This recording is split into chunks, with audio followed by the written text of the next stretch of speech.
I think Prabhas movie में कल्कि नहीं है। जी हाँ, मूवी का नाम कल्कि है बट वो कल्कि नहीं है, क्योंकि अभी जो भी ऐसी छोटी छोटी डिटेल्स हमें देखने को मिल रही है ना, उससे चीजें कुछ ज्यादा ही ऑब्वियस होता जा रहा है कि प्रभास मूवी में बस भैरवाई है। जहां इस थ्योरी को सॉलिडिफाई करने से पहले कल्कि की स्क्रैच सीरीज के बारे में जान लेते हैं। तो जहां पे करीबन 1 साल पहले से नाग अश्विन ने 4 एपिसोड्स पब्लिश कर दिए, जिसके स्क्रैच एपिसोड 1 में उन्होंने एक व्हील के डिजाइन के प्रोसेस को दिखाया और व्हील को भी दिखाया कि इसे बनाना कितना मुश्किल था, बहुत ही विजनरी काम था। जहां पहले तो इस चीज का भार किसी को नहीं पता था, मगर फिर स्क्रैच एपिसोड 2 में हमें इस दुनिया के रेडर्स के कैरेक्टर डिजाइन और सूट्स को रिवील किया जाता है एंड उसका प्रोसेस भी भाई डिटेल तरीके से दिखाया जाता है कि रेडर्स का सूट दिखता कैसे है। एंड ये सारी चीजें 1 साल पहले से भाई होती हुई आ रही थी एंड तब तक तो आई थिंक पूरी तरीके से किसी को इसका कॉन्टेक्स्ट भी समझ में नहीं आ रहा होगा। जिसके बाद स्क्रैच के एपिसोड 3 में हमें कल्कि मूवी के गुड एंड बैड गाइस के हैंडहेल्ड वेपन्स के प्रोसेस भी दिखाए जाते हैं कि वो किस तरीके से बन रहे हैं, और फाइनल वेपन डिजाइन भी हमें देखने को मिलते हैं दोनों तरफ से, जो कि भाई ऑनेस्टली वो मेरे लिए थोड़े से अंडरवेलमिंग थे, थोड़ा सा फेकिश फीलिंग भी आती है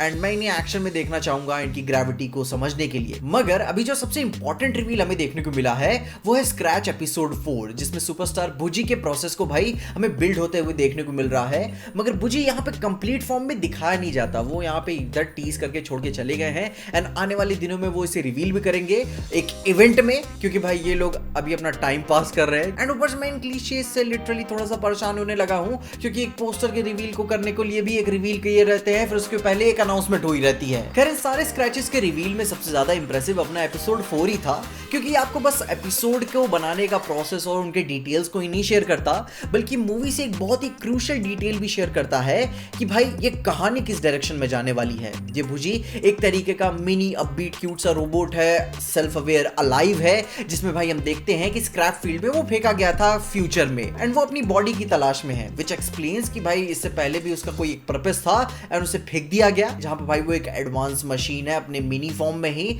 तो वो ऑलमोस्ट आपका सारा काम कर सकता है, आपकी बहुत हेल्प कर सकता है, जैसे कि अपना जार्विस टोनी स्टार्क की करता है, एल्फ्रेड ब्रूस वेन की करता है। मगर इधर बुजी की पर्सनैलिटी काफी ज्यादा अपबीट है, इसको आइडेंटिटी क्यूट सी वाली दी गई है as mentioned in the video, जो कि थोड़ा सा स्टार वॉर्स वाला क्यूट रोबोट्स की भी स्ट्रॉन्ग फील देता है, जो कि मुझे इसके ऊपर भी जेम्स गन की राइटिंग के ट्रोप्स भी याद आते हैं कि ऑलमोस्ट उसकी भी राइटिंग में हर मूवी में एक डम पावरफुल कैरेक्टर जरूर सा होता है जो कि क्यूट सा होता है और एक फैमिली का पार्ट बन जाता है एंड कॉमेडी अपने आप तो निकल आती ही है। And now on the serious topic, हमें एपिसोड 1 में जो टायर हमें देखने को मिला था, अब उसका कार की पूरी बॉडी कंप्लीट हो चुकी है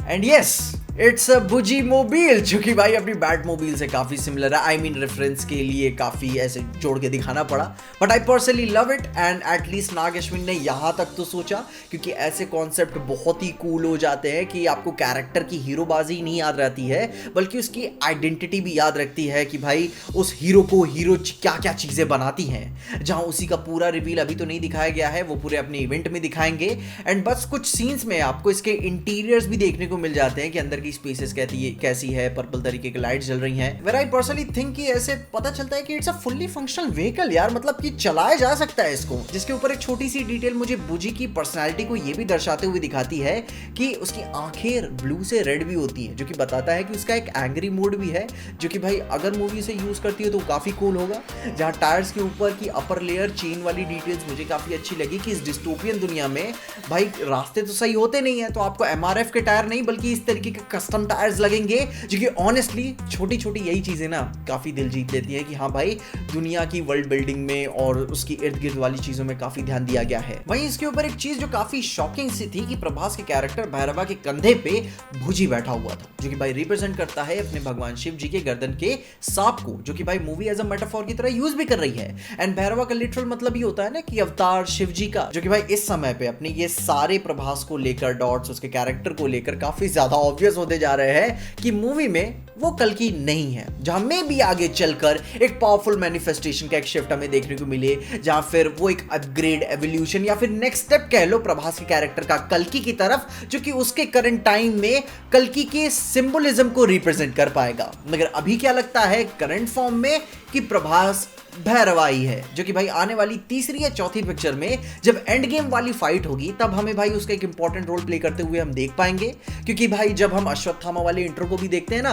तभी अमिताभ बच्चन भी यही बोल रहे होते हैं कि भाई यार मणि धारण करने के बाद उनका कहना होता है 10वें अवतार का आना हो चुका है, तो भाई वो अपने काम से निकल जाते हैं। एंड भाई प्रभास की एज, भैरवा की एज भी भाई ये बताती है कि अगर कल्कि का अवतार हुआ है तो भाई उसे भी ग्रो करने के लिए तो एक टाइम तो लगेगा ही। एंड इसके ऊपर से अपने भगवान कल्कि का यार उनका एक व्हीकल था, अपना सफेद घोड़ा, आई थिंक किसको लोग ब्लू भी कहते हैं, मुझे प्लीज करेक्ट कर देना, बट जो फोटोज मैंने देखी हुई हैं वो सफेद घोड़ा था। ना अगर वो अपनी बुजी मोबाइल उसी भाई व्हीकल को रिप्रेजेंट कर रहा है मेटाफोरिकल वे में, तो ये ब्लैक क्यों जा रहे हैं इस बार? इन्हें भी तो व्हाइट जाना चाहिए। या फिर मे बी अभी अपने प्रभास के कैरेक्टर भैरवा को बात रियलाइज नहीं हुई है, अगर वो कल्कि है तो आगे चल के वो खुद को काफी चेंज करेगा, उस कल्कि के सिंबलिज्म को पूरी तरीके से अपनाएगा, जो कि मे बी शायद वो अभी ना अपना रहा हो। क्योंकि भाई जब कल्कि के ग्लिम्स भी आया था तब अश्वत्थामा की वो जो लाठी, वो स्टाफ था, वो उसको भैरवा की तरफ फेंकते हुए भी नजर आते हैं, भैरवा उसे पकड़ भी लेता है, विच एक्सप्लेन्स कि हाँ भाई अभी पूरी तरीके से